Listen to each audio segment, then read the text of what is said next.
Hello dear students, let's calculate potential difference across a conducting rod placed in variable magnetic field.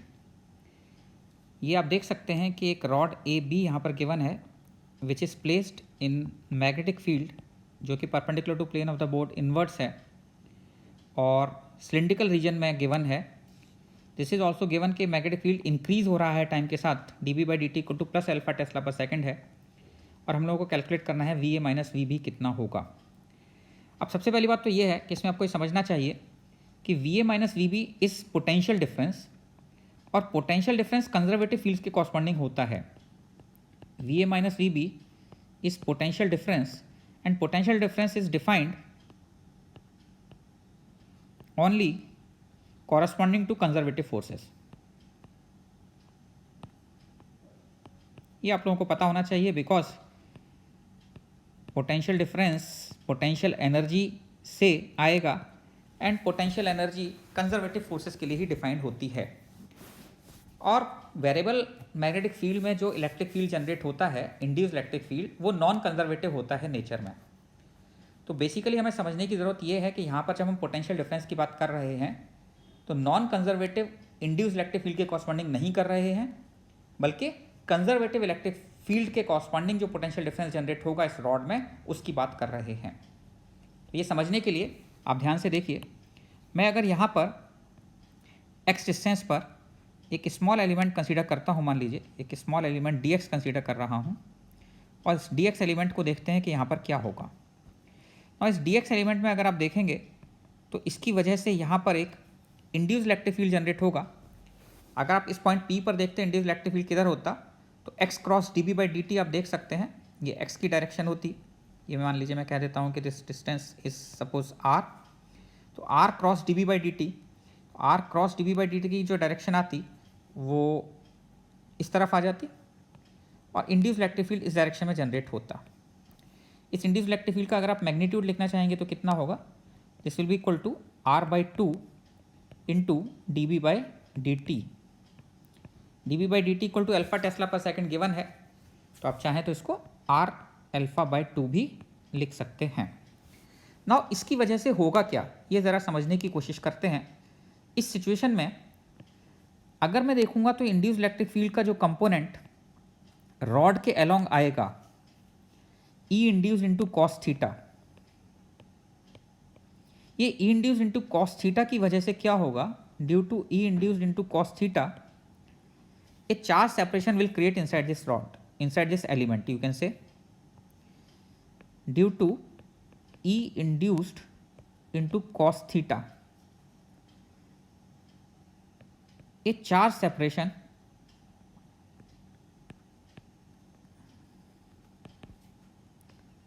will generate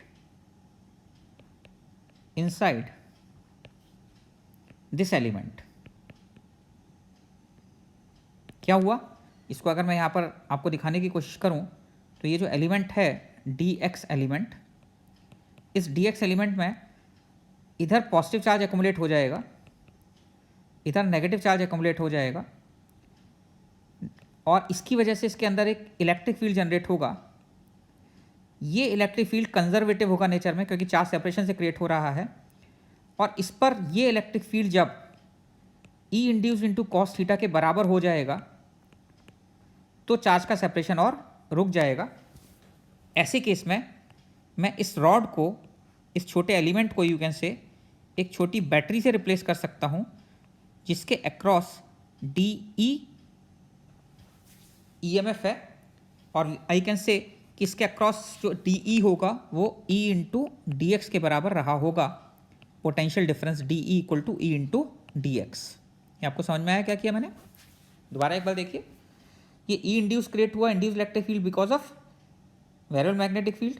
इस induce electric field का जो component होगा across this element, वो इस element के अंदर कुछ चार्ज सेपरेशन क्रिएट करेगा. वो चार्ज सेपरेशन क्रिएट करेगा, उसकी वजह से इसको हम एक छोटी बैटरी से रिप्लेस कर सकते हैं और इस बैटरी से रिप्लेस करेंगे तो उसका जो ई एम एफ होगा डी ई, वो कितना होगा, ई इंटू डी एक्स. तो पूरी रॉड को हम ऐसी छोटी छोटी बैटरी से रिप्लेस कर सकते हैं. तो rod A B can be replaced by many such batteries,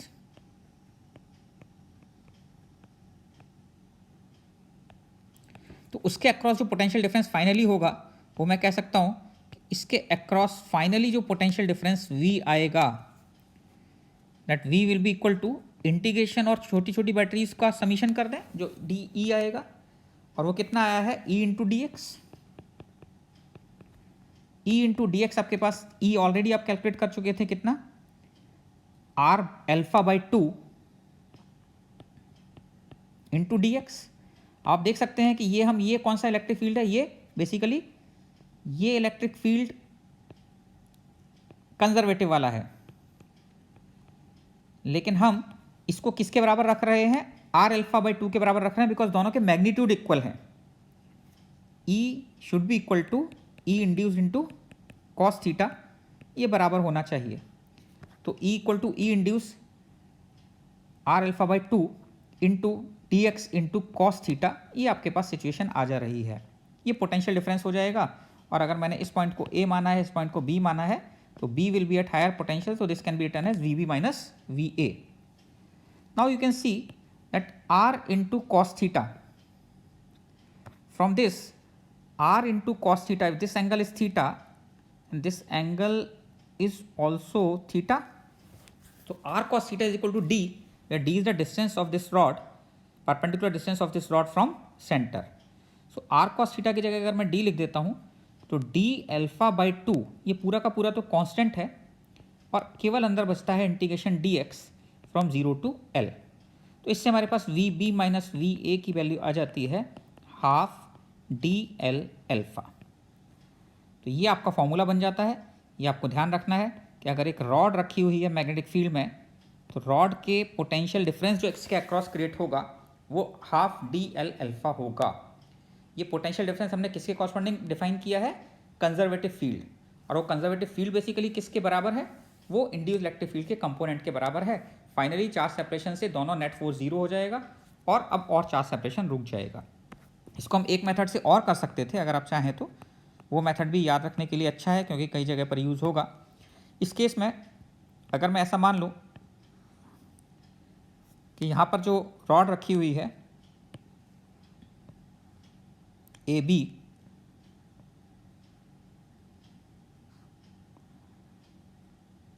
इस AB रॉड को